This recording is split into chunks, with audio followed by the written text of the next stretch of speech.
Welcome to another restoration by Ob Job Fix. I'm Zeke, your host, and today we have a mission-style lampshade. It's oak and leaded glass, and this is how it came to me. In 1,000,000 pieces. Well, maybe not 1,000,000, but there are plenty. And they are not marked as to how it went together. It's just a jigsaw puzzle as far as I can see.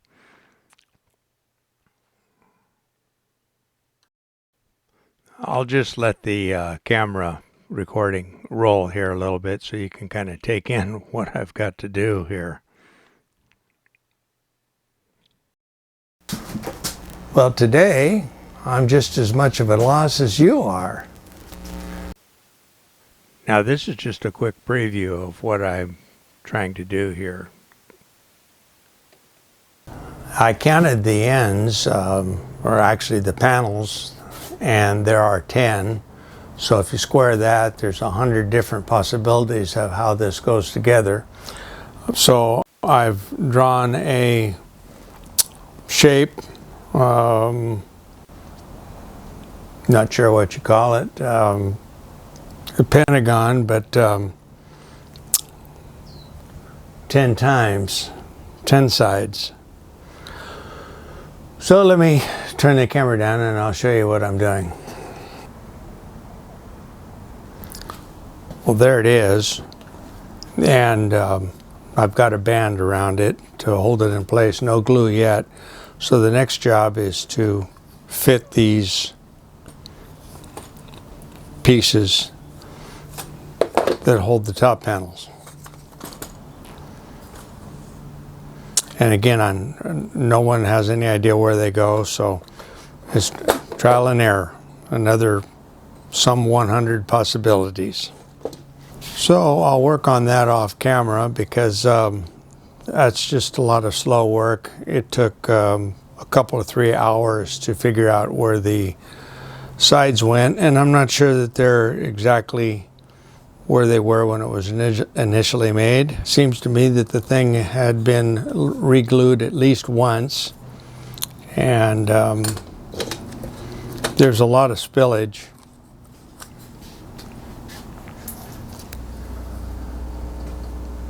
Just a lot of slop. It all needs to be scraped off, sanded.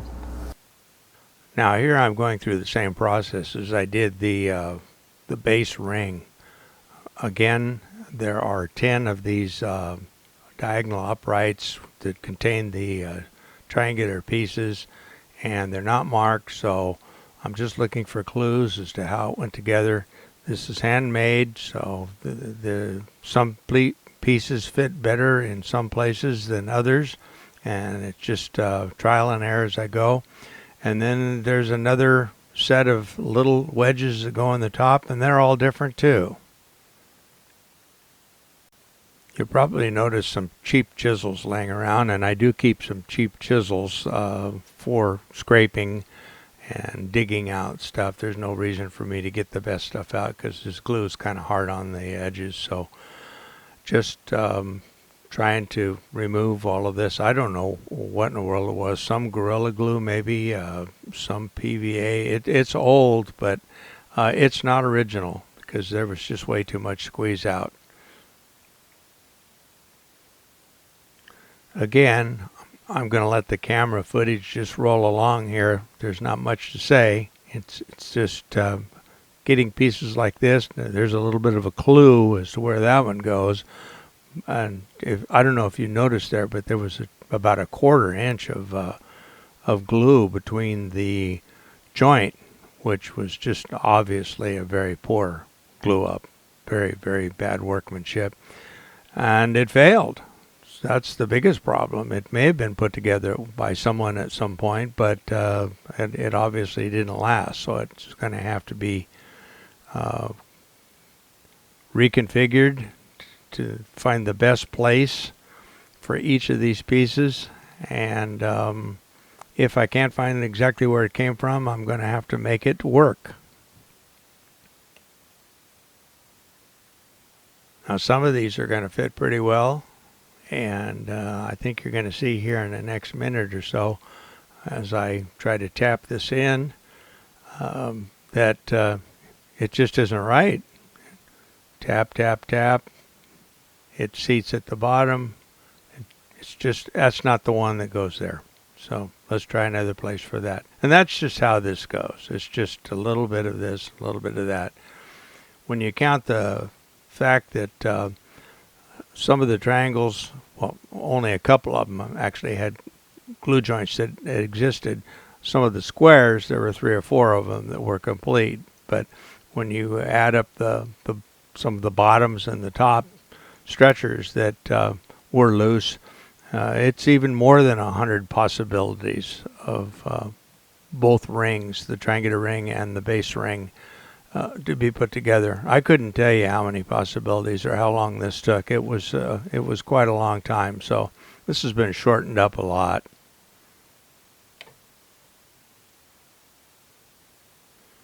Here, let me get that piece in there, and then I'm going to show you one that's really, really a mess. If you can see that, look at all that.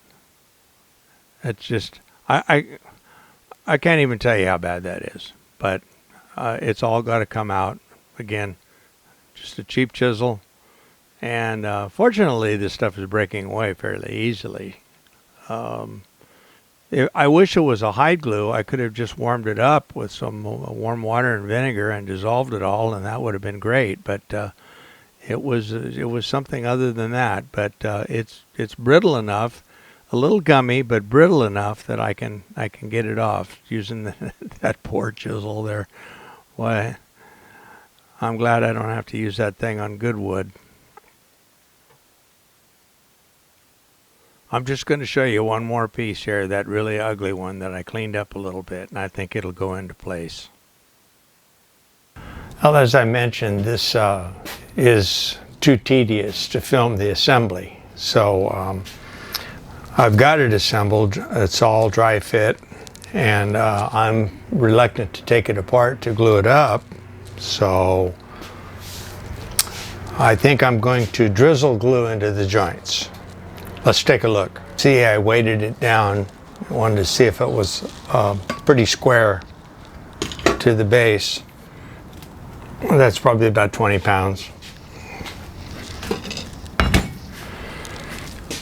And this is the top from which it hangs from the canopy, chain, whatever.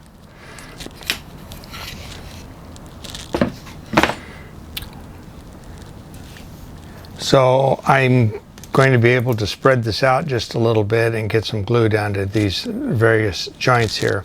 And then it was suggested to me by the owner of this, who happens to be a dealer, that I replace these ratchet straps with an inner tube so that I can pry these joints apart a little bit to try to get some glue inside the joint rather than just drizzling it in. However, I think the drizzle is still going to get incorporated. So that's next.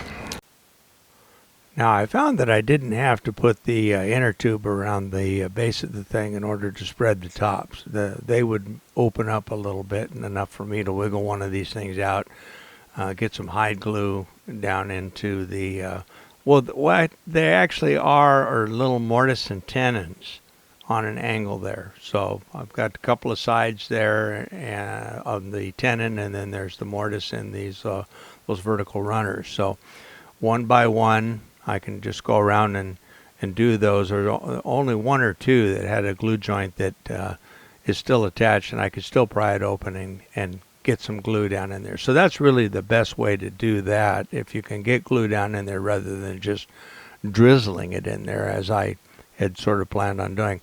I may back up my glue by drizzling some CA glue in there, which will find the voids and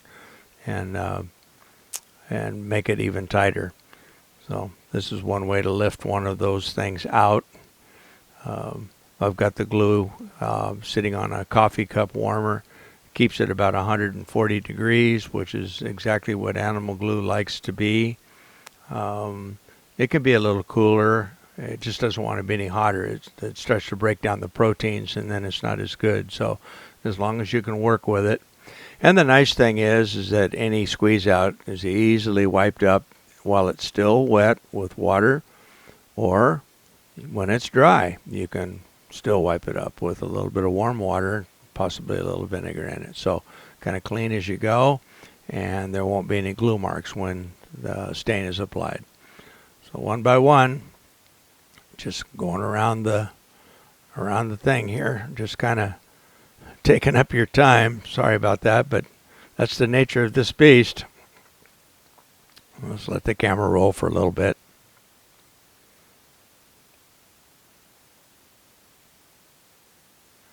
Okay, well, enough of that. This is going to be the last shot. I'll get one more of these things out of here. I'll give you a little close-up just for entertainment purposes. And we'll just close this section out and move on to the next.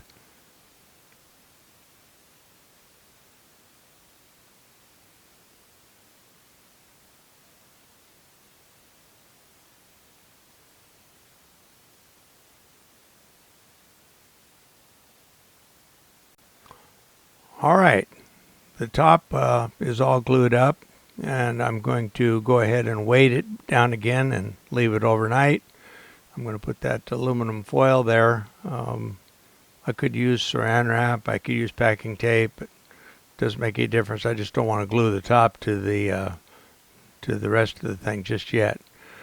I'm going to go around and just kind of tap it a little bit, just settle it into place. Leave that 20-pound anvil on top of it overnight. Come back in the morning and we'll see what we got. Next up, I'm going to show you the inner tube. What I did is I took a bicycle inner tube and I opened it up so that it became sort of a flat band. And I just used typical staples to make it the right length and the right tension. So I was able to leave the red band down near the hips and keep this inner tube up near the top, so it would keep tension on the frame, and yet I can open it up a little bit at a time, as you see there, and not lose any reference. So same procedure, get as much glue down in the mortise and tenons as I can, the ones that are open, and just go around a little bit at a time, tap it back into place. I had dry fit all this, as you know, in the beginning, so hopefully I'm not going to have any surprises, although there are always surprises no matter what. Well, now and again, I'm going to find areas where there's just a little bit more glue to scrape out as I go. I didn't get everything, but this piece fits pretty well. And it's one of the pieces I was able to get completely out, so I can do both ends of it. The one next to it seems to be pretty solid, so I'm just going to leave it in place after tapping this one in. And I think we're pretty well done with that operation. You may have noticed these little brass pieces sitting off to the side. And what they are is the strength that holds the top on so that it can be hung. So again, they were all mixed up. They had to be sorted out and see where they went. And here I'm using a soldering iron to solder them back together in situ, because I want them to fit up as closely as possible to provide sort of an even pressure all the way around. I'd say this thing weighs about 10 pounds, so this is really the strength, because wood screws go down through these brass pieces, through the little wedges that you saw me gluing into place, and into the cap there. The soldering iron is heated into a furnace to about 500 degrees, and due to its mass, it'll hold its temperature for a minute or so, and then it has to go back into the furnace to be reheated. So that's that. About ready to flip it over and call this one done. So there it is, completely done. I put a little light inside just for an effect, but The dealer owner asked me not to stain it. I told him I couldn't get the glue joints all completely tight as can be, but I did the best I could. He was happy with it, so thanks for watching.